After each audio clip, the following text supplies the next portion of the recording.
Halo, selamat pagi. Bertemu kembali dengan Ibu Dwi Novialita Yovanda dan Ibu Rofiatul Aziza pada pembelajaran Bahasa Indonesia kelas 7. Bagaimana kabar anak-anak semua?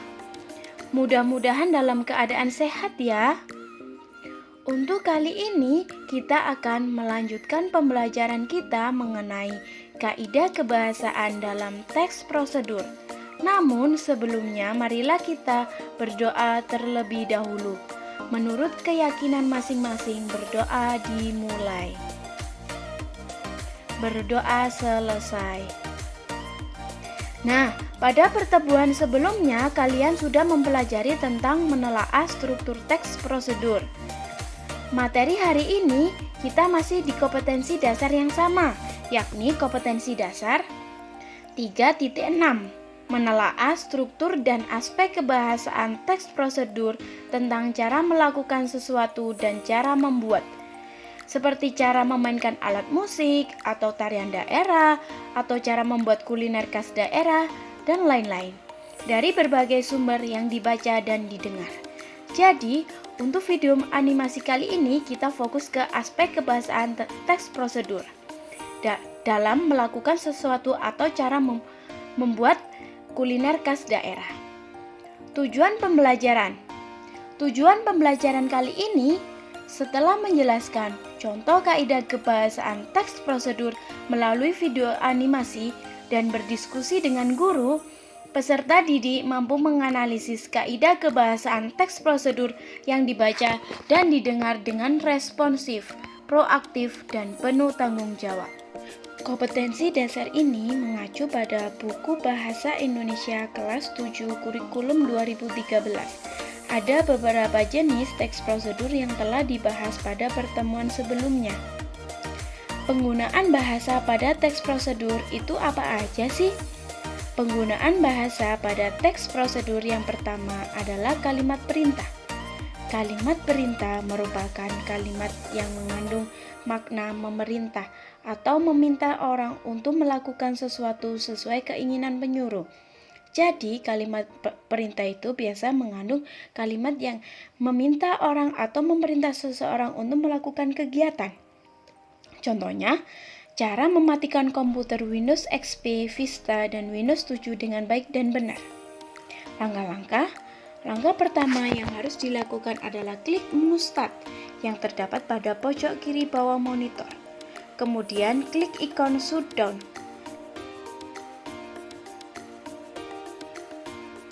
Selanjutnya klik OK. Kemudian tunggu komputer sampai mati. Setelah komputer mati, langkah selanjutnya adalah matikan stabilizer dengan menekan tombol power dan mencabut kabel listrik.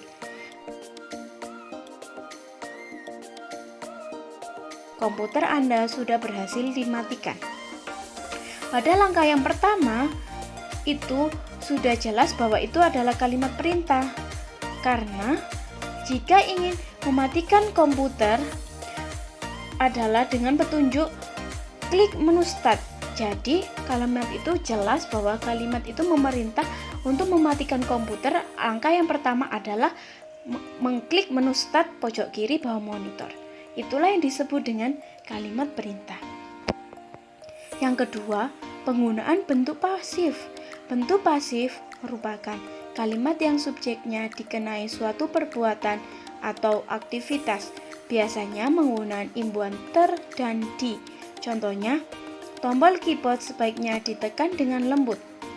Jadi, bentuk pasif itu adalah kata yang dikenai suatu perbuatan aktivitas, seperti ditekan.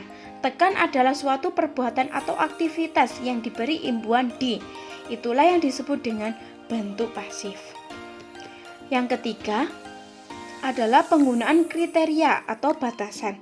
Penggunaan kriteria atau batasan ini merupakan kalimat yang rinci dan jelas batasannya agar orang-orang bisa melakukan seperti yang apa diminta.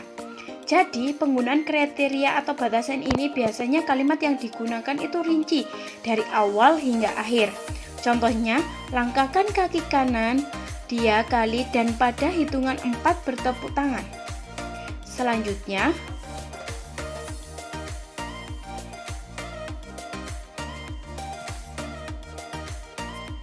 Penggunaan kata keterangan adverbia atau kata keterangan adalah kelas kata yang memberikan keterangan kepada kata lain, seperti verba kata kerja dan adjektivita kata sifat. Adverbia yang banyak digunakan pada teks prosedur adalah keterangan cara, keterangan alat, dan keterangan tujuan. A. Keterangan cara adverbia. 1.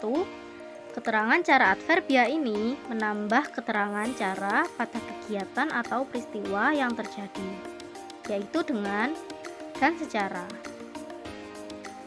Contohnya, bungkuslah adonan dengan rapat.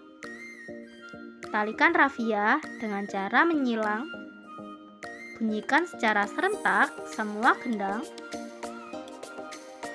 Dengan selalu mencuci tangan, secara rutin kita akan terhindar dari beberapa penyakit.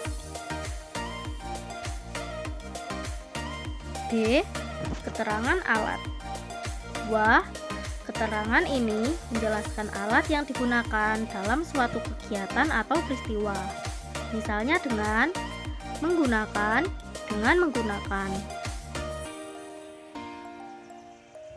Contohnya, para penebang kayu itu menebang pohon dengan gergaji mesin. Lukis kain dengan menggunakan canting. Penjahit itu membuat baju dengan alat jahit tradisional. Para perajin membatik menggunakan canting. C. Keterangan tujuan. 3.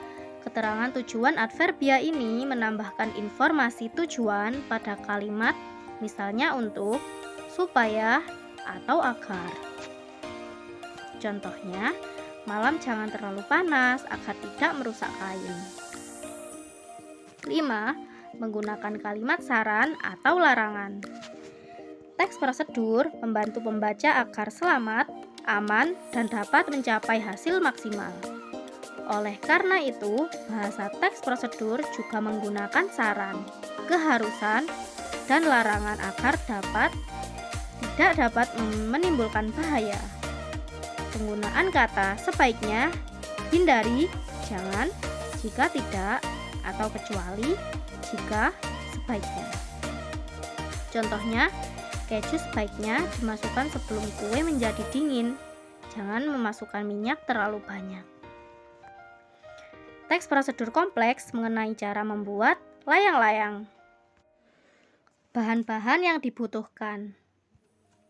Sebuah ruas bambu dengan diameter sekitar 1 cm, sedangkan panjangnya sekitar 90 cm. Sebuah ruas bambu dengan diameter sekitar 1 cm dengan panjangnya sekitar 50 cm. Kertas minyak, plastik, atau kertas tipis lainnya. Cat warna, lem kertas, gunting dan pisau, benang, dan penggaris. Selanjutnya, cara membuatnya. Pertama, sebaiknya membuat kerangka layangan terlebih dahulu berdasarkan diameter yang tertera di atas. Sediakan 2 ruas bambu dengan ukuran panjang 60 cm dan 100 cm. 2. Usahakan posisi bambu menyilang dengan panjang sisi kanan dan kiri sama. Gunakan benang sebagai penyeimbang untuk mendapatkan posisi yang tepat. Benang diletakkan pada poros tengah. 3. Ikat setiap ujung ruas menggunakan benang. Alangkah lebih baiknya buat belahan pada ujung bambu untuk digunakan sebagai pengait. Kerangka layangan sudah siap. 4. Selanjutnya, siapkan kertas atau plastik dan letakkan di bawah kerangka layangan yang Anda sudah buat.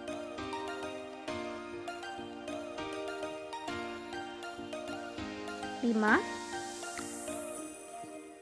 Buat pola dan tandai dengan cat warna. 6. Potong kertas dengan menambahkan sekitar 2 cm lebih lebar dari pola, karena akan dilipat dan dilem untuk menutupi kerangka. 7. Hiasi layang-layang dengan cat warna sesuai dengan keinginan Anda.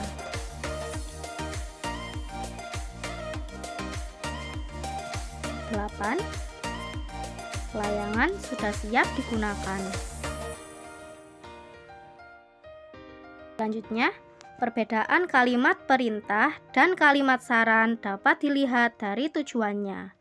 Kalimat perintah bertujuan untuk meminta atau memerintah seseorang untuk melakukan sesuatu. Sedangkan tujuan utama dari kalimat saran adalah mengubah atau memberi saran tentang suatu hal. Sekian pembelajaran kita hari ini. Sampai jumpa lagi. Wassalamualaikum warahmatullahi wabarakatuh.